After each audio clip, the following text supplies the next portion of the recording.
Assalamualaikum warahmatullahi wabarakatuh.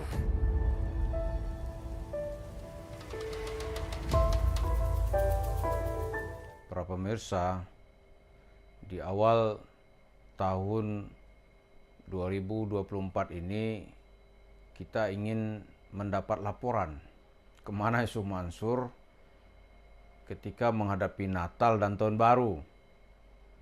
Sampai saat ini dari kawan-kawan kita belum dapat nih kemana ini orang gitu.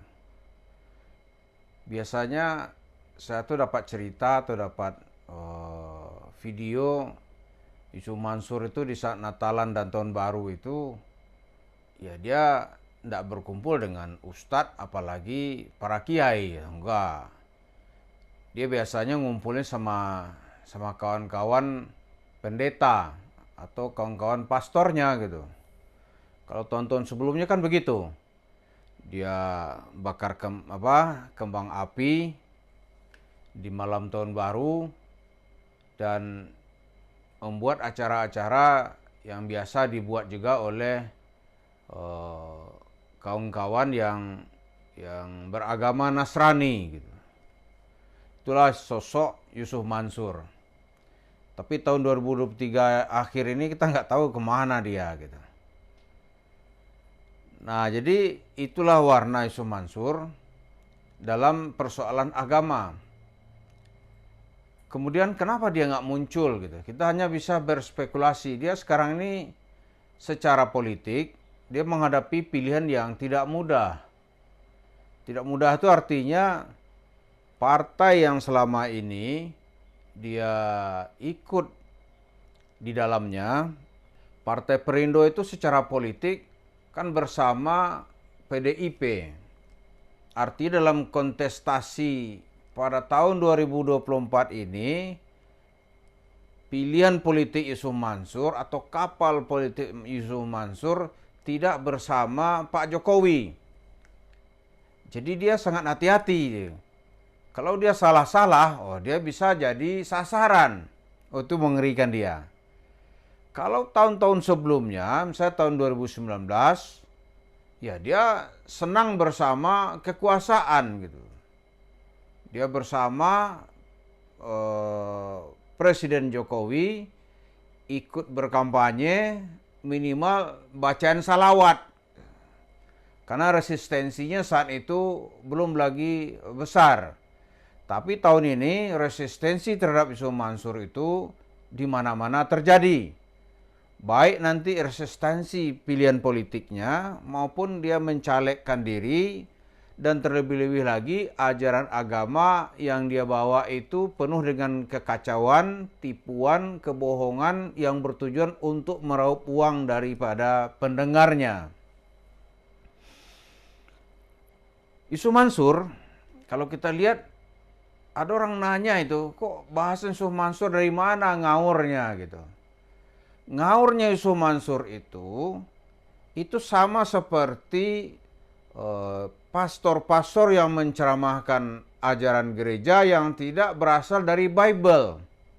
Maka terjadilah ajarannya itu ngaur-ngauran gitu. Nah, Yusuf Mansur juga begitu, dia menceramahkan Islam tapi tidak berasal dari Al-Quran, tidak berasal dari hadis, tidak berasal dari fatwa-fatwa ulama. Karena itu yang terjadi adalah kekacauan dan kerancuan dalam berpikir. Bagi Yusuf Mansur tentu itu tidak jadi persoalan. Karena yang dia tuju itu adalah bagaimana meraup uang. Itu aja. Dia mau ngaur ke terserah ente dah. Mau dibilang ngaco ke ngaco dah. Tapi sekarang mari kita ukur dengan logika gitu. Logika ya. Yusuf Mansur itu bilang dia bisa bicara dengan Allah. Ya kan? Yusuf Mansur bilang Rasulullah ikut ke kamar tidurnya. Yusuf Mansur bilang Nabi ikut ke garasinya. Ini kalau orang punya sedikit dasar agama Islam, pasti akan bilang nih manusia bajingan gitu. Bajingan tolol, bajingan licik, bajingan rakus duit gitu. Tapi kalau kita bicara begini nih, orang kadang-kadang, loh apa buktinya? Sekarang kita uji saja dengan logika sederhana. Misalnya nih, ketika dia check in dengan perempuan ke hotel gitu. Terus Nabi kan ikut, ya kan? Lalu ketika dia mencabuli perempuan, terus Nabi lihat gitu. Kalau katanya Nabi ikut dia kan, Nabi lihat, terus Nabi biarin aja. Suka-suka ente deh Cuk, gitu. Di mana logikanya nih gitu. Mansur tuh nggak sadar. Dengan cerita sembarangan itu bisa membius orang. Bisa memanipulasi. Nanti dia akan bilang, oh, Anda nggak ada ngomong itu gitu. Dia nggak sadar bahwa ucapan-ucapannya itu punya jejak digital. Ada jejak digitalnya. Orang bisa mengutip dari mana-mana gitu. Dia ngomong ngawur itu kan di ngomong ngawur itu kan di TV One di saat itu. Ditonton mungkin oleh ratusan ribu orang, mungkin juga nanti berulang-ulang orang menonton lebih dari 1 juta gitu. Nah sekarang diukur dengan timbang logika. Kalau memang Nabi ikut dia, lalu Nabi diam saja gitu.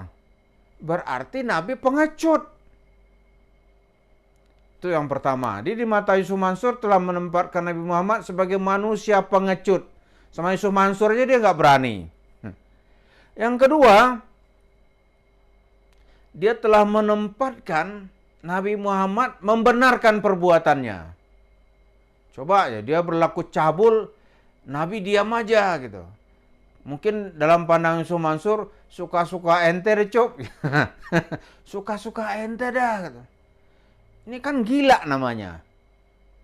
Belum lagi nanti dia itu mencaci maki Tuhan. Ya kan? Jadi kalau ada sekarang ini, orang mau melaporkan. Ada juga yang ngaku ustadz sekarang ini, saya juga ikutin namanya Saiful Karim.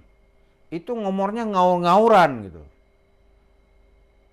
Ada yang mau melaporkannya ke polisi dengan dalih penistaan agama. Lah ini Yusuf Mansur ini lebih-lebih menista agama Islam. Jadi nggak fair dong kalau yang satu dilaporkan, kalau ini dibiarkan. Ada apa ini? Ini juga menista. Para pemirsa, menista ajaran Islam. Kalau polisi nanti mampu bertindak gitu kepada seseorang yang disebut tadi namanya Saiful Karim. Nah, kepada Yusuf Mansur ini harus dilakukan penindakan terlebih dahulu. Karena juga sama-sama melakukan penistaan agama. Penistaan. Coba dia dengan omong kosongnya gitu. Omong bohongnya. Dia enak aja ngomong tuh. Cuk, kata Tuhan kepadanya gitu. Itu kan sebuah ajaran kesesatan. Lu tahu nggak Cuk, kenapa kamu rugi puluhan miliar? Tahu ya Allah. Kenapa kamu rugi sampai 300 miliar? Tahu ya Allah. Itu bohong, itu nggak pernah ada ngomong gitu. Masa Tuhan ngomong gitu? Kalau itu memang ada terjadi itu berarti itu keyakinan manusia musyrik. Kenapa menyerupakan suara Allah dengan suara makhluk? Musyrik itu. Coba kelakuan-kelakuannya nih. Jadi banyak sebetulnya tingkah laku Yusuf Mansur ini atau ajaran agama yang dia buat ini hanya untuk mendapatkan uang. Nah, kalau yang lain dituduh penistaan agama, ini juga penistaan agama. Kalau yang lain nanti diperiksa polisi, ya ini juga harus diperiksa polisi. Kalau menurut saya begitu.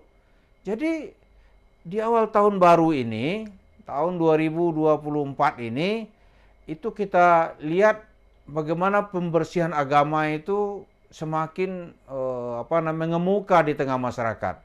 Dia orang nggak ikhlas ini agama Islam ini dihina, dinista oleh seorang yang bernama Yusuf Mansur, walaupun dalihnya macam-macam karena untuk mendapatkan uang. Gitu. Jadi masyarakat sudah mulai muak, bosan, dan benci dengan apa yang dilakukan oleh Yusuf Mansur dan orang-orang sepertinya. Terima kasih. Assalamualaikum warahmatullahi wabarakatuh.